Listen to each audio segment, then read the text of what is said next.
il faut vraiment se représenter la scène avec précision. On est à Londres, Ouais, au tout début des années 1820. exactement, au début des années 1820, et la bourse de la City traverse une période, une effervescence absolue. C'est vraiment l'ivresse, tu vois, une spéculation totale, des promesses de richesses lointaines dans tous les sens.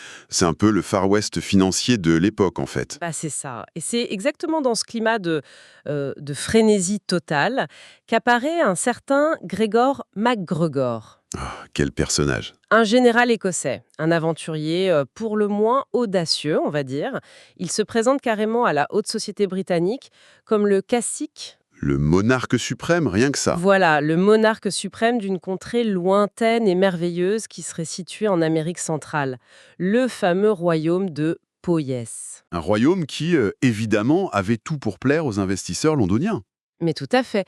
Le type déploie une campagne de propagande d'une ampleur vraiment inédite pour attirer des investisseurs et des colons. Il décrit une capitale fastueuse, Saint-Joseph, avec ses avenues pavées, un opéra majestueux, une cathédrale monumentale. Il y avait même une banque centrale flambant neuve, si je me souviens bien. C'est ça. Il va jusqu'à imprimer des billets de banque, les dollars de Poyès. Il nomme très officiellement un chausseur de la cour royale. Et le succès de cette illusion est foudroyant. En 1822, MacGregor réussit l'exploit de vendre à la Bourse de Londres pour 200 000 livres sterling de titres de dette publique de ce royaume censé regorger d'or. 200 000 livres à l'époque, c'est une somme astronomique. Colossal, et des centaines de colons britanniques persuadés de faire fortune achètent des terres et embarquent sur des navires pour ce paradis tropical. Sauf que le détail tragique de cette vaste supercherie, C'est que le royaume de Poyès n'a absolument jamais existé. jamais. À leur arrivée, les colons n'ont trouvé qu'une jungle inhospitalière infestée de moustiques. Oui, c'est effectivement l'une des arnaques les plus sidérantes et, pour le coup, les plus sombres de l'histoire financière. Sur les quelques 250 colons qui ont fait ce voyage sans retour, seule une cinquantaine a pu survivre aux maladies tropicales et rentrer en Grande-Bretagne. Et MacGregor, pendant ce temps-là, Ah bah, MacGregor avait prudemment évité d'accompagner l'expédition, bien sûr. Il s'était volatilisé avec les fonds récoltés. Mais en fait, cette tragédie illustre parfaitement jusqu'où pouvait aller l'aveuglement des marchés financiers lorsqu'il s'agissait de prêter massivement vers des contrées lointaines. et cette anecdote rocambolesque offre une porte d'entrée parfaite pour notre exploration d'aujourd'hui. On plonge en profondeur dans l'ouvrage d'Éric Toussaint intitulé Le système dette, histoire des dettes souveraines et de leur répudiation. Une lecture vraiment incontournable. Absolument.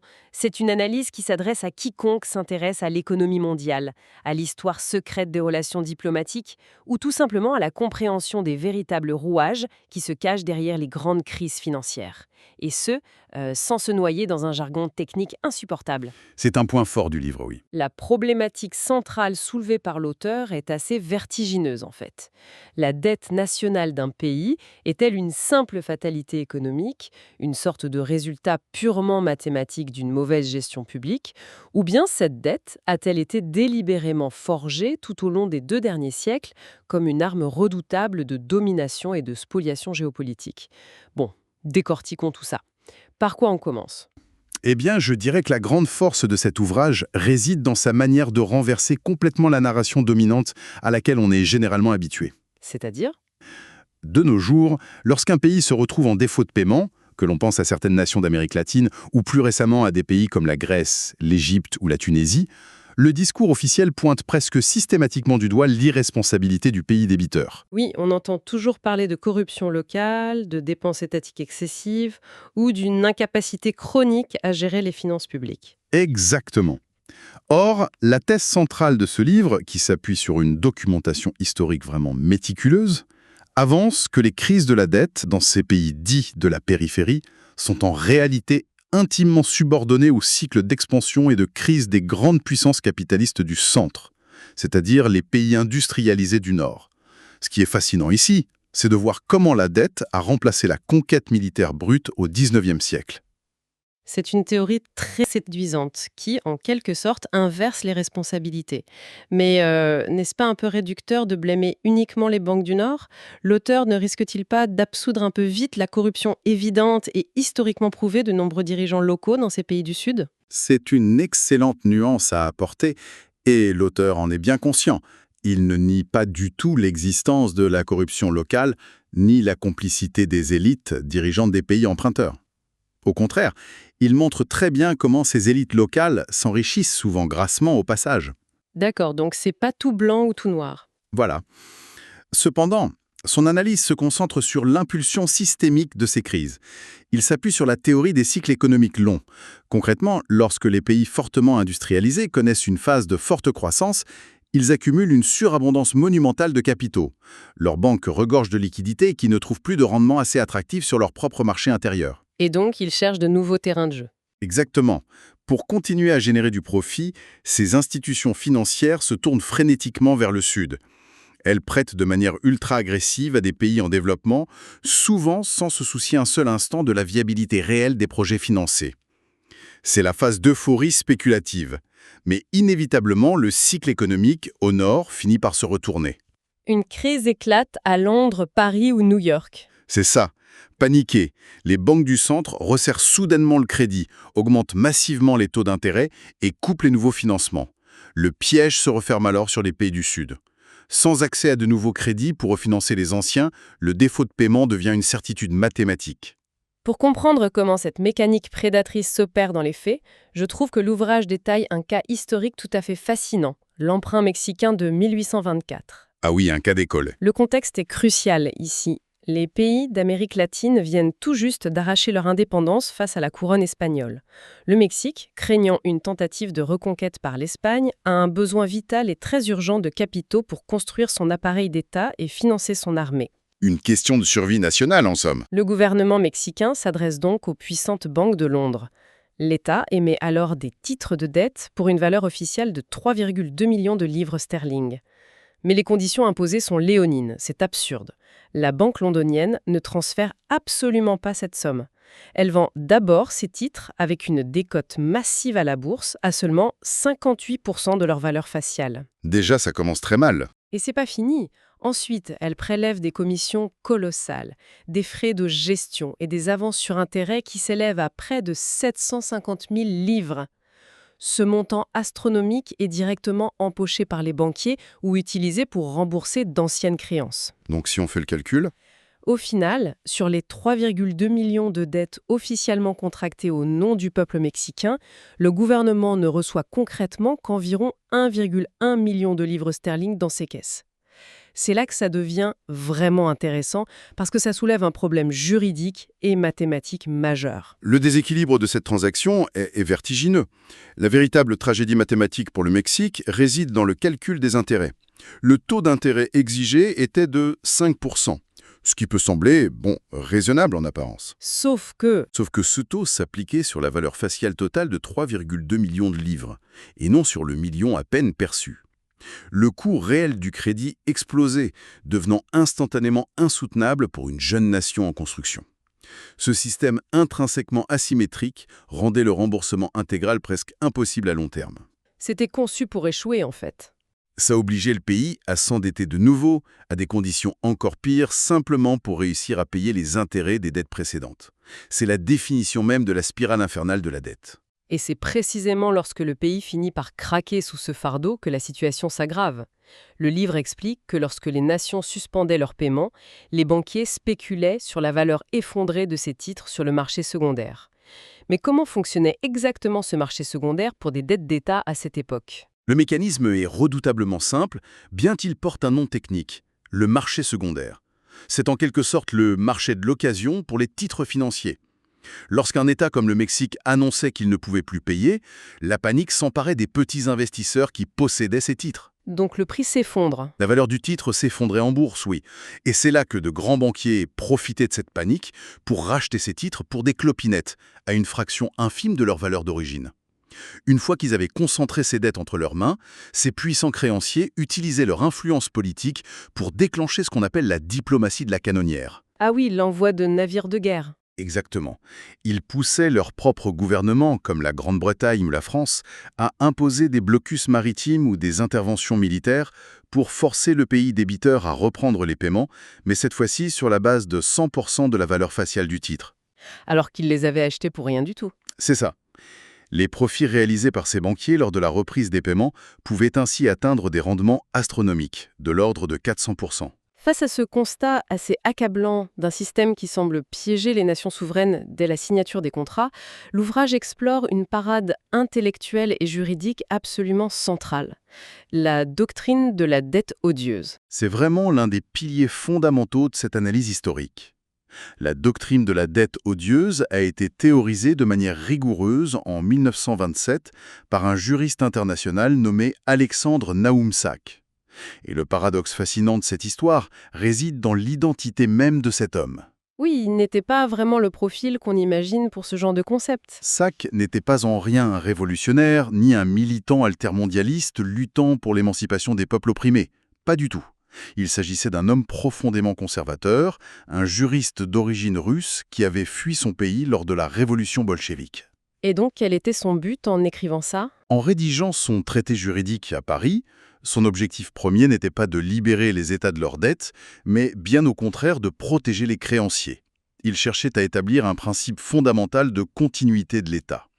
Il estimait que si un gouvernement changeait, même à la suite d'une révolution violente ou d'un changement de régime radical, le nouveau pouvoir en place avait l'obligation absolue de rembourser les dettes contractées par l'ancien régime. Il voulait bétonner les droits des banquiers, en gros. Il voulait sanctuariser le droit des banquiers à récupérer leur mise indépendamment des bouleversements politiques. Voilà. Mais pour que sa théorie tienne la route face aux tribunaux internationaux, il me semble que Sachs a dû se rendre à l'évidence et concevoir une exception à ce principe de continuité de l'État. Quelles sont exactement les conditions qu'il a fixées pour qu'une dette soit qualifiée d'odieuse? Pour maintenir la cohérence de son système, Sachs a concédé qu'une dette pouvait être légalement répudiée, c'est-à-dire annulée sans aucun remboursement, si elle remplissait deux critères très stricts. Premièrement, la dette doit avoir été contractée de manière évidente contre les intérêts majeurs de la population de l'État concerné. Par exemple, L'exemple classique est celui d'un emprunt dont les fonds servent exclusivement à enrichir personnellement un dictateur et sa clique corrompue, ou pire encore, à acheter des armes destinées à réprimer violemment la population même qui sera censée rembourser cet emprunt par ses impôts. d'accord. Et le deuxième critère? Deuxièmement, les créanciers devaient être parfaitement conscients de cette situation. Il faut prouver qu'au moment d'accorder le prêt, la banque savait ou ne pouvait ignorer que les fonds connaîtraient cette destination odieuse. Si ces deux critères sont réunis, Sachs admet que la dette appartient personnellement au régime despotique qui l'a contractée et non à l'État en tant qu'entité. Par conséquent, cette dette tombe avec le despote. Je pense qu'il est crucial de faire une petite pause ici pour préciser une chose importante. L'auteur de l'ouvrage adopte une posture assumée et très critique envers le capitalisme financier et les institutions qui le composent. Son livre démontre d'ailleurs comment les mouvements sociaux modernes se sont réappropriés cette notion de dette odieuse pour contester les dettes actuelles. C'est tout à fait ça. Et il est essentiel de souligner, pour ceux qui écoutent, que le but de notre analyse ici n'est absolument pas d'endosser, de valider ou de promouvoir ce positionnement politique militant. Notre démarche est purement de décortiquer de manière objective les arguments historiques et juridiques avancés dans l'ouvrage. Cette précision est indispensable pour garder une lecture analytique et distanciée, tu as tout à fait raison. En suivant le fil de l'argumentaire, l'un des aspects les plus percutants de l'ouvrage est de démontrer que la dictature des créanciers n'a jamais été absolue au cours de l'histoire. Oui, on a souvent l'impression que c'est une fatalité. Le discours ambiant laisse souvent entendre qu'une nation refusant d'honorer sa dette se condamne inévitablement à l'effondrement économique, à l'isolement éternel du commerce mondial ou à la misère absolue. Pourtant, le registre historique exploré ici prouve que des actes de désobéissance financière majeurs ont eu lieu et ont fonctionné. Justement, cette théorie de la dette odieuse a-t-elle déjà été appliquée avec succès dans la réalité? Est-ce que le livre donne des exemples concrets où un refus de payer n'a pas conduit à l'apocalypse économique tant redoutée? Absolument, et les exemples sont nombreux et très minutieusement documentés. On trouve le cas du Mexique sous la présidence de Benito Juárez dans les années 1860. Après avoir renversé le régime imposé par l'intervention française de Napoléon III, Juárez a catégoriquement répudié les dettes contractées par l'empereur Maximilien, arguant qu'elles avaient servi à subjuguer le peuple mexicain. Il y a eu la Russie aussi, non? Oui, l'exemple célèbre de la Russie soviétique en 1918. Dès son arrivée au pouvoir, le nouveau régime a unilatéralement annulé la dette colossale accumulée par le régime tsariste, déclarant qu'elle avait financé une guerre impériale contraire aux intérêts du peuple. Mais les cas les plus surprenants et teintés d'une formidable ironie historique impliquent les États-Unis eux-mêmes. C'est vrai. C'est un pan de l'histoire financière américaine très peu connu. Comment des États américains ont-ils pu répudier leurs propres dettes au XIXe siècle? C'est assez incroyable. Dans les années 1830, pas moins de 4 États américains, le Mississippi, l'Arkansas, la Floride et le Michigan, ont purement et simplement effacé leurs dettes publiques. Effacés, comme ça? Au Mississippi, par exemple, l'État avait émis des obligations pour financer la création d'une banque, la Union Bank, censée soutenir les riches planteurs de coton. Les fonds, empruntés principalement à de riches investisseurs britanniques, ont été massivement détournés et gaspillés par une classe politique locale corrompue. Le grand classique. La banque a fait faillite peu après sa création. Face à ce désastre, le gouvernement de l'État a refusé de faire payer les contribuables pour les fraudes d'une élite et a répudié la dette. Les créanciers britanniques étaient ivres de colère, mais les tribunaux fédéraux américains de l'époque ont protégé ces États contre les poursuites étrangères. L'ouvrage aborde aussi un cas international retentissant impliquant les États-Unis et Cuba juste à la fin du XIXe siècle, c'est bien ça, hein? Tout à fait, c'est vraiment un cas d'école fondamentale de la dette odieuse dans les relations internationales. À la suite de la guerre hispano-américaine de 1898, l'Espagne est vaincue et les États-Unis prennent le contrôle de l'île de Cuba.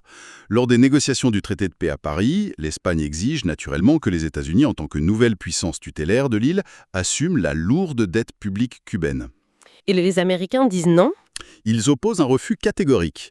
Les diplomates de Washington déploient un argumentaire implacable. Ils démontrent que l'Espagne avait forcé Cuba à s'endetter non pas pour développer l'île, mais uniquement pour financer sa propre domination coloniale et pour payer l'armée espagnole envoyée réprimer les révoltes d'indépendance cubaines.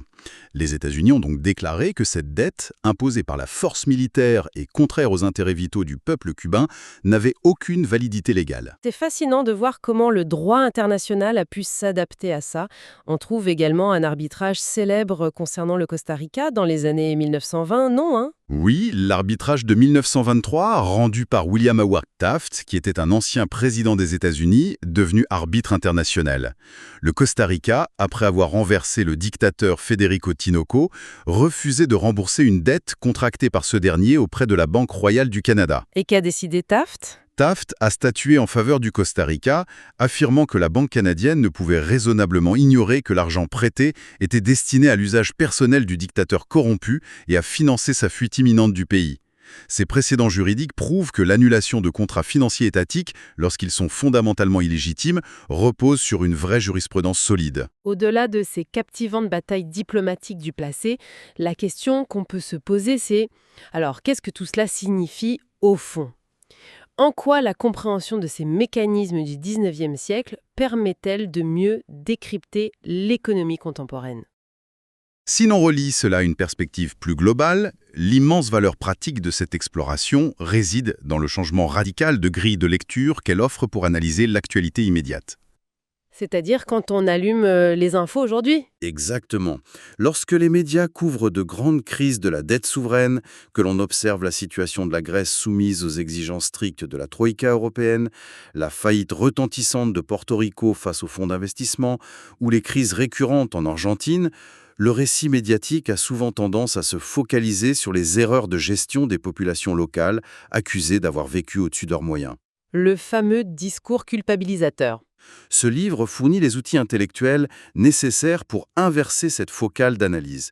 Il invite à questionner systématiquement et rigoureusement la responsabilité des prêteurs, les institutions financières internationales ou les grandes banques privées qui ont octroyé ces milliards de crédits, étaient-elles conscientes du caractère insoutenable de ces dettes souveraines? C'est la question centrale. Ces prêts faramineux ont-ils véritablement servi à financer des infrastructures publiques bénéfiques pour les citoyens, ou ont-ils plutôt permis d'orchestrer la fuite des capitaux et de renflouer des banques privées en difficulté? Cette lecture s'apparente donc à un véritable exercice d'autodéfense intellectuelle contre une forme de fatalisme économique ambiant. Elle rappelle que la dette d'un pays souverain ne relève pas de l'ordre naturel des choses, ni d'un décret divin incontestable. Si un contrat de prêt souverain est entaché de fraude massive, s'il a été paraphé par un régime despotique pour opprimer sa propre population, ou si les conditions imposées étaient d'emblée usurières et prédatrices, alors l'idée d'en exiger l'annulation ou d'en répudier une partie n'a rien d'une hérésie sur le plan économique ou juridique. C'est tout l'enjeu du débat actuel. D'ailleurs, Comme le démontrent les cas historiques présentés, un refus argumenté de payer ne conduit pas inéluctablement à une catastrophe finale. L'histoire révèle que des nations comme le Mexique ou l'Argentine, à la suite de batailles féroces pour suspendre ou restructurer drastiquement leurs paiements extérieurs, ont paradoxalement pu renouer avec de fortes périodes de croissance économique, précisément parce qu'elles s'étaient libérées de l'hémorragie financière que représentaient les intérêts de la dette. C'est, je crois, l'enseignement analytique le plus puissant de cette démonstration. Les concepts développés invitent à repenser fondamentalement la hiérarchie des normes. La souveraineté d'un peuple et ses droits fondamentaux devraient, selon cette logique juridique explorée par l'auteur, primer sur les créances et les attentes de rendement des marchés financiers internationaux. La finance internationale n'est pas une force météorologique inarrêtable à laquelle il faudrait se soumettre passivement, mais bien une construction humaine, encadrée par des contrats qui peuvent et parfois doivent être remis en question. Pour synthétiser la substance de notre analyse, le système dette se révèle être une investigation historique d'une richesse vraiment remarquable. En s'appuyant sur une documentation foisonnante, allant des traités diplomatiques anciens aux correspondances confidentielles, l'ouvrage parvient à transformer des concepts arides comme les émissions d'obligations souveraines ou les taux d'escompte en un récit captivant, peuplé d'aventuriers de la finance, de gouvernements usurpateurs et de luttes populaires pour la souveraineté. C'est un texte qui incite profondément à réexaminer l'histoire économique pour mieux percevoir les structures invisibles qui continuent de façonner la géopolitique mondiale. Et pour clore cette réflexion approfondie, une nouvelle perspective tout à fait vertigineuse s'offre à l'analyse.